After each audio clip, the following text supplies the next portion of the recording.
We are here today to provide an update regarding the bus accident involving members of our Iowa Lakes baseball team. This afternoon's press conference will begin with remarks from Iowa Lakes President Scott Stokes. He will then introduce Lieutenant Aaron Smith with the Iowa State Patrol, who will provide the official update regarding the investigation.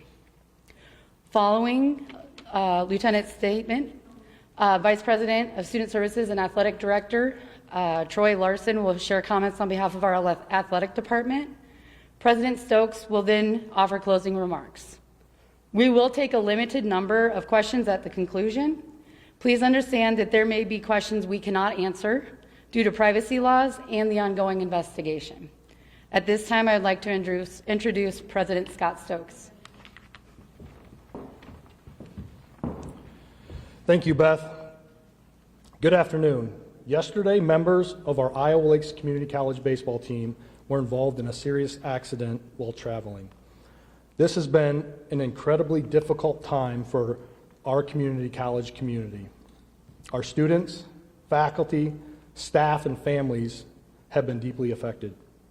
Our immediate priority has been the safety and well-being of our students, as well as we have been in close communication with families and are providing counseling and academic support to ensure they have the care and support that they need.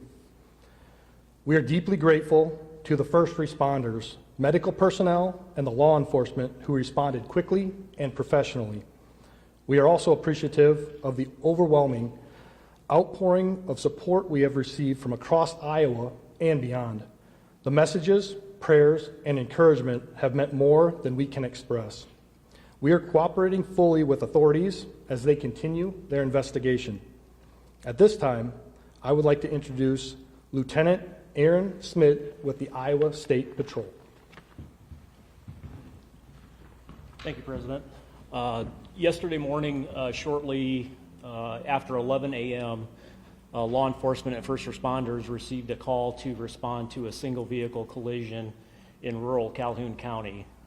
This was located on Highway 4 at 220th Street, which is approximately about 1.5 miles north of US Highway 20 on Highway 4. Initial reports to us were that it was a single vehicle collision involving a bus with multiple injured occupants to that in that vehicle, as well as CPR was in progress at the time. So responders from 4 different counties, I believe it was Calhoun, Sac County, Webster County, Pocahontas County, all responded to that area. When officers and first responders arrived on scene, they did notice that there were several occupants of that vehicle that were injured. There were reported to be approximately 33 people involved in that bus at the time of the collision, all receiving injuries. As a result of that crash, like I said, all occupants of that bus were injured, and we did have 1 confirmed fatality. And we'll release that name today. The confirmed fatality is a Carter Johnson, age 19, from Rapid City, South Dakota. So the responders and law enforcement would like to extend our sincere and deepest condolences to the family of Carter. This investigation does remain, it's under investigation currently, so we don't have anything else to add to that. It's ongoing, and we'll be able to answer questions at a later time. Thank you. Hello, everyone. As Beth said, my name is Troy Larson. I'm Vice President of Student Services and Athletic Director here at the college. I just had a couple quick comments from the athletic department. These have been some really difficult days for us here, especially for our athletic department, our coaches, and our student athletes. Our baseball team's more than a roster. They're a family. Carter was a great teammate, a friend, and a valued member of our athletic community. In his time here, he really impacted our campus, both within our halls and the classrooms, as well as on the playing field. We're heartbroken for this tragedy. Our thoughts and prayers are with Carter's family. We cannot imagine the depth of their loss, and we are holding them close in our hearts. I want to sincerely thank everyone that has reached out. The athletic world is a small world, and we've had so many calls and messages and prayers and support from near and far from former student athletes to coaches across the country, athletic directors around the country, as well as our local communities have reached out, and we appreciate that more than you could ever imagine. The outpouring of compassion has been very powerful. Right now, we're focusing on wrapping our arms around all of our students, but specifically our student athletes and our baseball student athletes. We're providing counseling, flexibility, and space as they grieve. That's what we do at Iowa Lakes. We support our students not just academically, not just on the playing fields, but as whole individuals. Our coaches are leading with compassion. Our teammates are supporting one another. And our department is committed to walking beside these students every step of the way as we progress through this great tragedy. Thank you.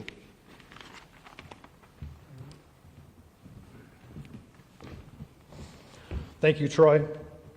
On behalf of Iowa Lakes Community College, we again extend our deepest condolences to Carter's family. Our hearts are heavy, and we grieve alongside them.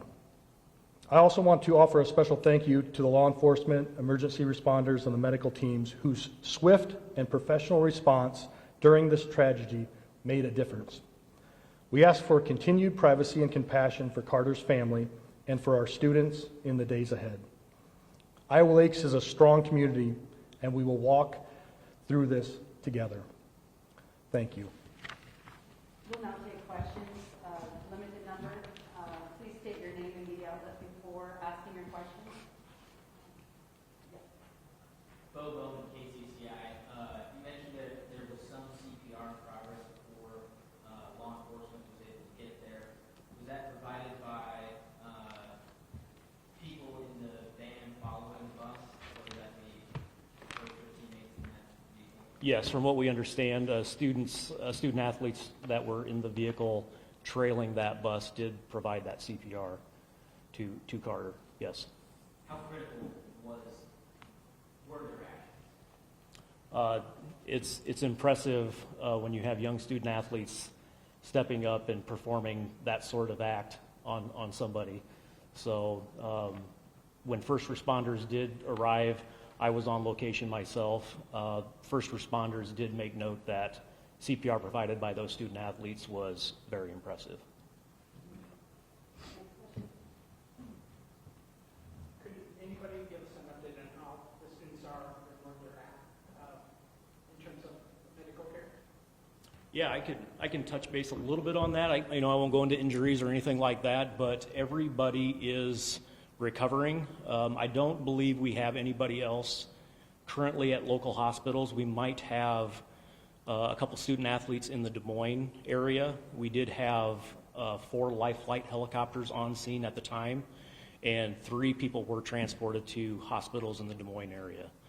So, but as far as I know, they could still be there, but I can't comment completely on that. If you don't mind, I'll sneak in another question really quick.